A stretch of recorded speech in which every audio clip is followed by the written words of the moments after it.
விளையாட்டு துறையிலையும் தேசிய மற்றும் சர்வதேச போட்டிகளில் தமிழ்நாட்டு வீராங்கனைகள் இன்னைக்கு தொடர்ந்து சாதனைகளை படைச்சிட்டு வராங்க. அதற்கு ஒரு சிறந்த உதாரணம் தான் இங்கே மேடையில் உங்கள் முன்னே அமர்ந்திருக்கக்கூடிய என்னுடைய தங்கை துளசிமதி முருகேசன் அவர்கள். காஞ்சிபுரத்தில் ஒரு ஏழ்மையான குடும்பத்தில் பிறந்து மாற்றுத்திறனாளி தான் தங்கை துளசிமதி அவர்கள்.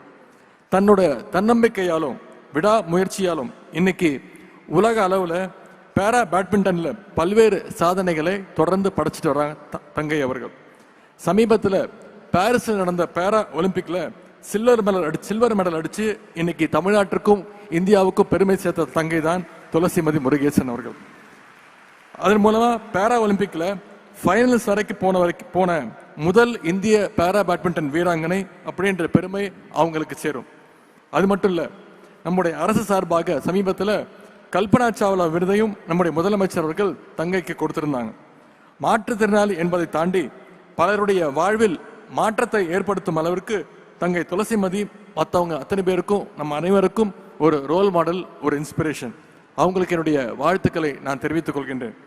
அதே மாதிரி இந்த விழாவில் மரியாதைக்குரிய சமூக சேவகர் பத்மஸ்ரீ கிருஷ்ணம்மாள் ஜெகநாதன் அவர்கள் வந்திருக்கிறாங்க.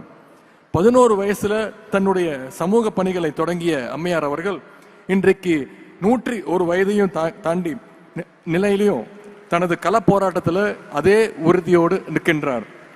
குறிப்பாக களப்போராட்டம், சட்ட போராட்டம் மூலமாக பல ஆயிரம் ஏக்கர் நிலத்தை ஒடுக்கப்பட்டோர் மகளிர் பெயரில் பெற்றுத்தந்த பெருமைக்குரியவர் தான் அம்மையார் அவர்கள். இந்தியாவில் எந்த மூலையிலும் ஒடுக்கப்பட்ட மக்கள், மகளிர் பாதிக்கப்படுகிறார்களோ அங்கெல்லாம் சென்று அவர்களுடைய உரிமைகளை இன்றும் நிலைநாட்டி வருகின்றார்.